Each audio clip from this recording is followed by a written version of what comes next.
Hello everybody, welcome back. हम लोग pronounce पढ़ रहे थे और प्रोनाउंस में हम क्या पढ़ रहे थे? काइंड्स पढ़ रहे थे। दो काइंड्स मैंने आपको कल बताए।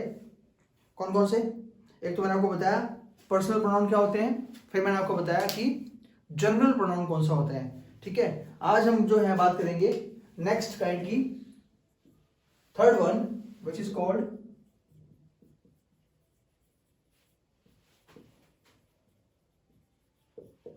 Reciprocal pronouns. वैसे तो रेसिप्रोकल का मतलब आदान प्रदान से होते हैं, है ना, इस हाथ दे उस हाथ ले। तो रेसिप्रोकल प्रोनाउंस जो होते हैं वो बच्चों याद रखना दो ही होते हैं। सिर्फ कितने होते हैं? दो होते हैं नंबर में। कौन कौन से होते हैं? एक तो होता है आपका ईच अदर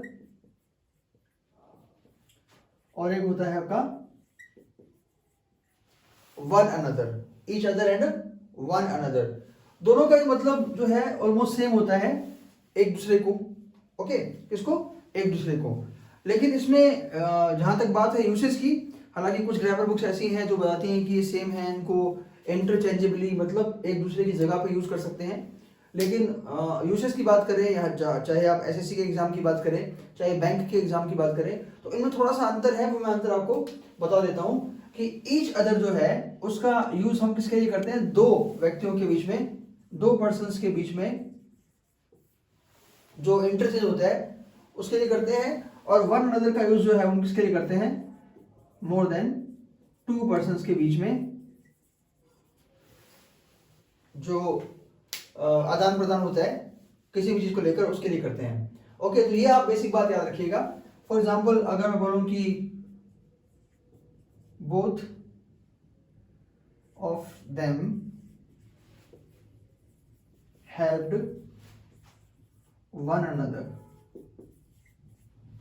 अगर मैंने यहां पे वन अनदर यूज किया तो बोथ जो हम किसके लिए यूज करते हैं बच्चों? बोथ हम यूज करते हैं दोनों के लिए। तो दोनों ने एक दूसरे की हेल्प की, तो मतलब यहाँ पे दो ही लोग हैं और दो लोग हैं, तो फिर हमें वन अनदर यूज नहीं करना चाहिए। क्या यूज करना चाहिए? Each other. इस तरह से अगर मैं बोलूं कि all the students should support each other, तो यहां पर भी आप देखिए ऑल का यूज जो है हम जब स्टूडेंट्स के लिए कर रहे हैं तो ये क्लियरली हमें बता रहा है कि स्टूडेंट्स का नंबर कितना होगा? दो से ज्यादा होगा। ओके, क्योंकि अगर अगर ये दो होते तो मैं बोथ यूज कर लेता यहाँ पर। तो ऑल द स्टूडेंट्स जो हैं, सारे के सारे स्टूडेंट्स जो हैं, उनको एक दूसरे को सपोर्ट करना चाहिए। तो यहाँ पर जो ये ईच अदर है वो नहीं आना चाहिए, क्योंकि ज्यादा है दो से। क्या आना चाहिए? वन अनदर आना चाहिए। ओके, एक दूसरे को। अच्छा, एक और बात की, रेसिप्रोकल प्रोनाउन जो है उनको आप कभी भी सब्जेक्ट के रूप में यूज मत करना। ये सब्जेक्ट के रूप में यूज नहीं होंगे। हालांकि ये कोई ज्यादा इंपॉर्टेंट बात नहीं है। इंपॉर्टेंट बात इसमें इतनी सी है कि ईच अदर और वन अनदर दो रेसिप्रोकल प्रोनाउंस हैं, और ईच अदर का यूज हम दो व्यक्तियों के मध्य कोई लेन देन हो उसके लिए, और दो से अधिक व्यक्तियों के मध्य कोई लेन देन हो तो उसके लिए हम वन अनदर का प्रयोग करते हैं। आपको ये बात दिमाग में रखनी है। ओके, नंबर 4 पे हम जो पढ़ने वाले हैं बच्चों, उस प्रोनाउन का नाम है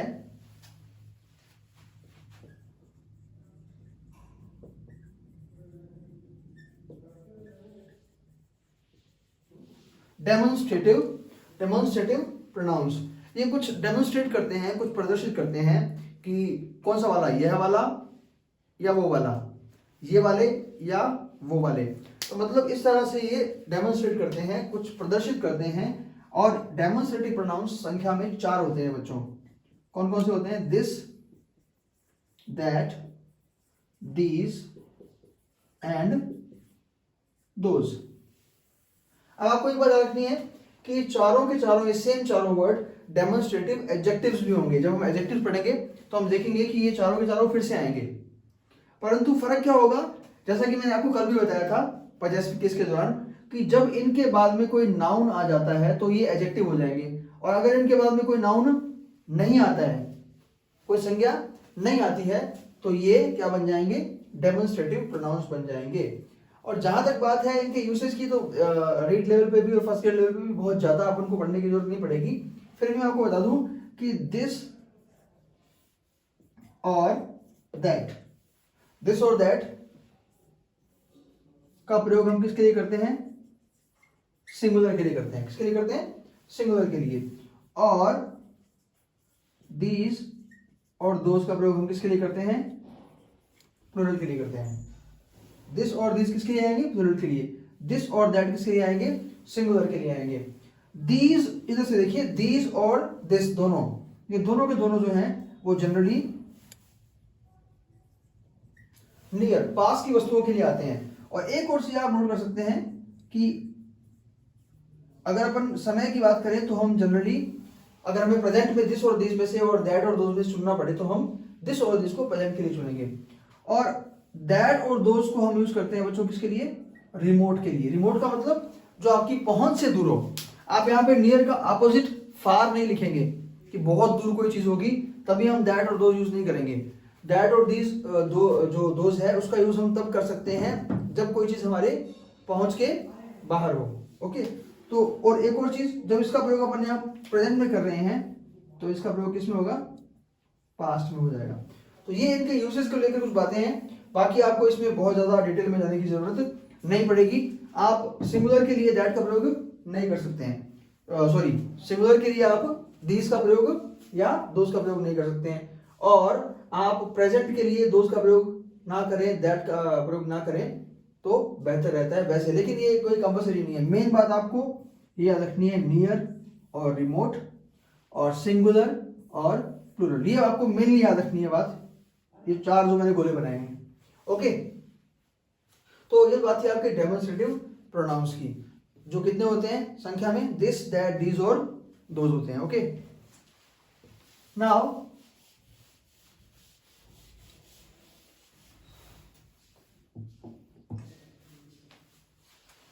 नेक्स्ट जो प्रोनाउन हम पढ़ने वाले हैं वो है रिफ्लेक्सिव या एम्फेसाइजिंग प्रोनाउंस। रिफ्लेक्सिव या एम्फेसाइजिंग प्रोनाउंस।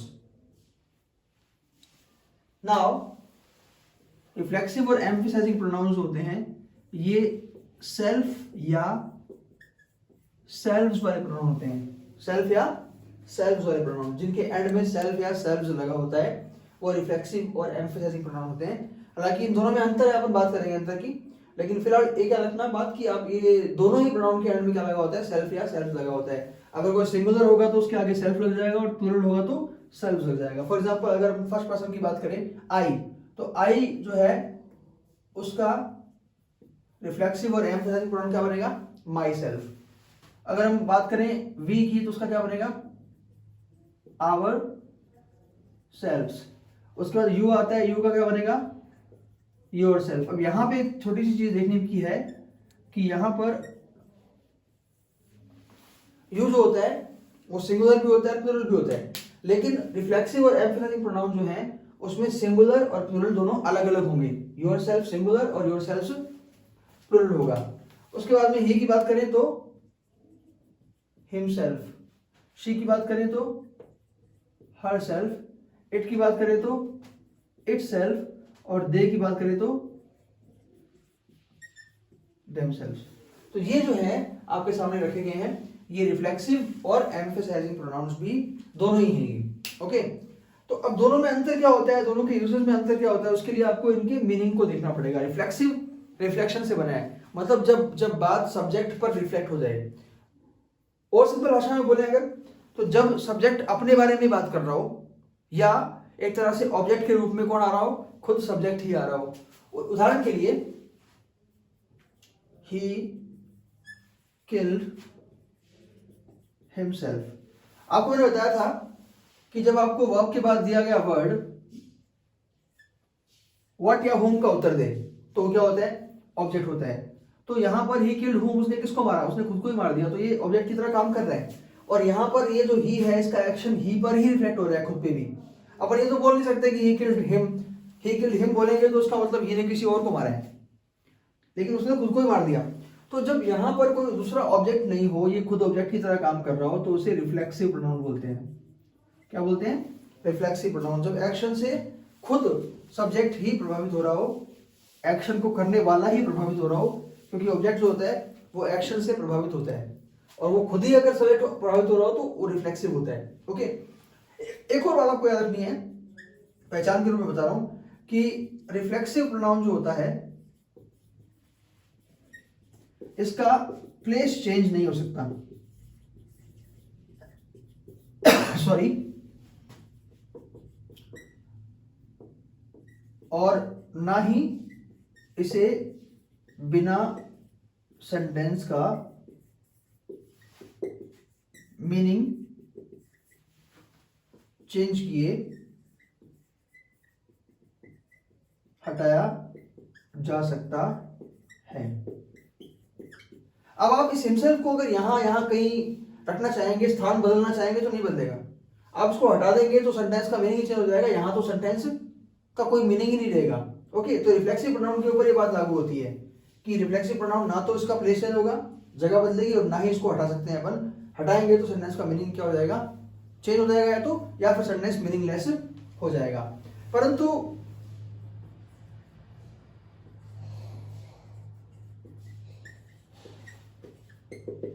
अब देखिए, आप इसको सब्जेक्ट मान लेते हैं अपन, ये वर्ब हो गई, डिड बने डू की सेकंड फॉर्म, और ही डिड व्हाट, उसने क्या किया, ही डिड इट, इसका मतलब यहाँ पे ऑब्जेक्ट है, यहाँ पे ऑब्जेक्ट नहीं था। तो याद रखिएगा, जिस सेंटेंस में हमें ऑब्जेक्ट मिल जाए उस सेंटेंस में हिमसेल्फ या कोई भी सेल्फ वाला प्रोनाउन प्राय बात को एम्फेसाइज करता है, किसी बात को क्या करता है,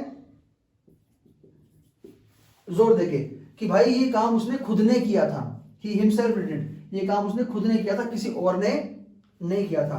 और इसी तरह से इफ आई से I called him my self, I subject verb, और आई कॉल्ड हुम, मैंने किसको कॉल किया, हिम को, आई कॉल्ड हिम, मैंने उसे कॉल किया, ऑब्जेक्ट आ गया। अगर ऑब्जेक्ट आ गया तो ये सेल्फ वाला प्रोनाउन किसको रेफर कर रहा है, आई को, और ये क्या कर रहा है, बात जोर देके बोली जा रही है कि मैंने खुद ने उसे बुलाया था, मुझे याद है, तो वो ये व्यक्ति नहीं बोल सकता कि उसे नहीं बुलाया गया था। तो इन दोनों ही उदाहरणों में ये जो प्रोनाउन है वो एम्फेसाइज करने का काम कर रहे हैं, याद रखिएगा। और एम्फेसाइजिंग के बारे में मैं आपको एक छोटा सा नोट लगा देता हूं कि एम्फेसाइजिंग प्रोनाउन जो होते हैं इनको मैं ईपी बोल देता हूं। एम्फेसाइजिंग प्रोनाउंस का प्लेस चेंज किया जा सकता है।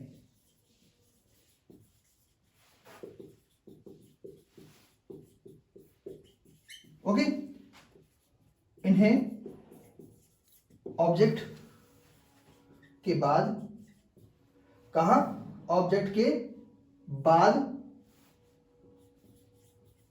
वर्ब के पहले व आर्केक मतलब पुराना यूज, आर्केक मतलब पुराना यूज, जिसमें अपन पुरानी इंग्लिश को देखते हैं, खासकर पोएट्री वाले इंग्लिश देखते हैं। और आर्केक यूज में सब्जेक्ट के पहले भी लगाया जा सकता है।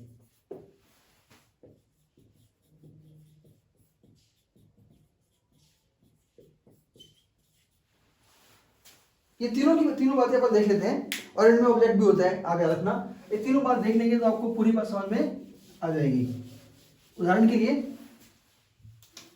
अपन ऐसा करते हैं, इस सेंटेंस को ले लेते हैं, ही हिमसेल्फ डिड इट। अगर मैं बोलूं कि ही हिमसेल्फ डिड इट की जगह पे ही डिड इट हिमसेल्फ, तो ये भी सही है, ही हिमसेल्फ डिड इट, ये भी सही है। और आर्केइक जिसका यूज है हिमसेल्फ, इसमें कॉमा लगाना पड़ेगा आपको, हिमसेल्फ ही डिड इट, तीनों सही है। हालांकि ये थोड़ा सा ज्यादा फॉर्मल है, और बोलचाल की भाषा में तो बिल्कुल इसका यूज नहीं होता है। लेकिन आपको कोई बोले कि ग्रामेटिकली सही है या नहीं है, तो ये ग्रामेटिकली सही है। और कोई भी सेल्फ वाला प्रोनाउन अगर इस कंडीशन में आता है तो आप समझ जाइएगा कि वो एम्फेटिक है, वो एम्फेसाइजिंग प्रोनाउन है। इनमें कहीं भी देख लीजिए, आपको सब में ऑब्जेक्ट दिखेगा, ऑब्जेक्ट है, यहां पर भी ऑब्जेक्ट है। तो रिफ्लेक्सिव और एम्फेसाइजिंग प्रोनाउन भले ही दिखने में सेम हो, सेल्फ वाले हों, लेकिन याद रखना इनका जो यूसेज है उसके आधार पे हम पता लगा सकते हैं कि कोई प्रोनाउन सेंटेंस में एम्फेसाइजिंग है या रिफ्लेक्सिव है। रिफ्लेक्सिव वो होगा जब ऑब्जेक्ट नहीं होगा और सब्जेक्ट जो है वो खुद ही एक्शन द्वारा प्रभावित हो रहा होगा। ओके, और एम्फेसाइजिंग वो होगा जब सब्जेक्ट या डूअर किसी बात को एम्फेटिकली जोर देकर बोल रहा होगा कि ये काम मैंने किया है या उसने किया है, किसी ने भी किया है। ठीक है, एक आखिरी बात मैं आपको ऐड करना चाहूंगा इसमें, ये भी नोट के रूप में, कि रिफ्लेक्सिव प्रोनाउन व एम्फेसाइजिंग प्रोनाउन दोनों, क्योंकि रीड की बात चल रही है, फर्स्ट रीड की बात चल रही है, तो मैं बहुत सिंपल लैंग्वेज लिख रहा हूं, मैं कॉरेस्पॉन्डिंग वर्ड ऐसा कुछ नहीं लिखूंगा जिससे आपको समझना है, तो मैं सिंपल भाषा लिख रहा हूं। बहुत ही रिफ्लेक्सिव प्रोनाउन और एम्फेसाइजिंग प्रोनाउन दोनों अपने जैसे किसी पर्सनल प्रोनाउन के बिना नहीं आते। अब मैं यहाँ पे कॉरेस्पॉन्डिंग लिख देता या तो वो आधे लोगों को समझ नहीं आती बात। ठीक है, तो इसलिए एग्जाम्पल देख लेते हैं इसका अपन। उदाहरण के लिए, शी डिड इट हिमसेल्फ। अब यहाँ पे हिमसेल्फ आ रहा है ना, हिमसेल्फ आ रहा है, तो इसका मतलब पीछे या तो ही होना चाहिए या फिर कोई मेल सब्जेक्ट होना चाहिए। तो देखिए यहाँ पे हिमसेल्फ आ रहा है, ना तो यहाँ पे ही है और ना ही यहाँ पे कोई मेल है, तो इसका मतलब ये हिमसेल्फ क्या हो गया, गलत हो गया। तो क्या आना चाहिए यहाँ पे, हरसेल्फ आना चाहिए। बहुत सिंपल सी बात है, आपको याद रखनी है कि she did it herself. Okay, एक लास्ट चीज और इसमें ऐड कर दूं मैं, क्योंकि रिफ्लेक्सिव और एम्फेसाइजिंग प्रोनाउन बड़े हैं बहुत, लेकिन मैं इनको शॉर्ट कर रहा हूं आपके हिसाब से, कि जो मामला है योर सेल्फ का और योर सेल्फ्स का, इसमें भी आपको थोड़ा ध्यान रखना पड़ेगा कि ये सिंगुलर के लिए आता है और ये किसके लिए आता है, प्लूरल के लिए आता है। आपको देखना पड़ेगा कि भाई एक व्यक्ति है या एक से ज्यादा व्यक्तियों की बात चल रही है। For example, Ram, you will never behave yourselves. Ram, तुम कभी अपने आप को बिहेव नहीं करोगे। अब यहां पे देखिए, वैसे राम नहीं होता तो हमें नहीं पता लगता कि ये यू एक व्यक्ति है, बहुत सारे व्यक्ति हैं, लेकिन ये राम लग गया तो हमें पता लग गया कि ये यू कौन है, राम ही है। राम की बात चल रही है यहाँ पे। अच्छा, और यहाँ पे लिखा गया है कि योर सेल्व्स, तो योर सेल्व्स क्या होता है, प्लूरल होता है, इसका मतलब ये गलत है। क्या आएगा यहाँ पे,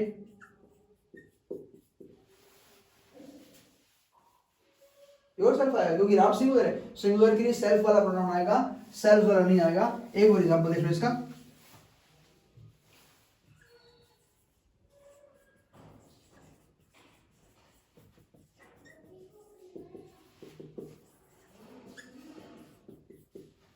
all of you must write it yourself. आप सबको ये बात खुद लिखनी चाहिए। ऑल ऑफ यू का मतलब क्या हुआ बच्चों, तुम सब के सब, तो क्या हो गया, ये प्लूरल हो गया, और प्लूरल के बाद हमने क्या लगा दिया, योरसेल्फ, जो कि गलत है, तो क्या आएगा यहाँ पे, योरसेल्फ। ठीक है, तो आपको बस एक बात का ध्यान रखना है, किसमें,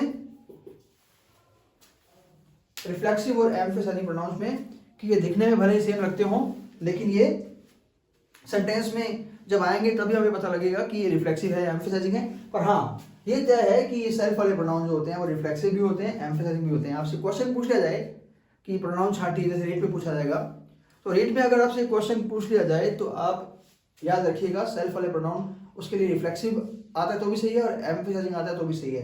reflexive, emphasizing, both of these, none of these ऐसा आ जाए तो फिर आप क्या चुनेंगे, both of these, both of the above, है ना। तो ये बात है आपके आज के टॉपिक की। अब बात करेंगे अपन नेक्स्ट क्लास में, तब तक के लिए have a nice day, thank you.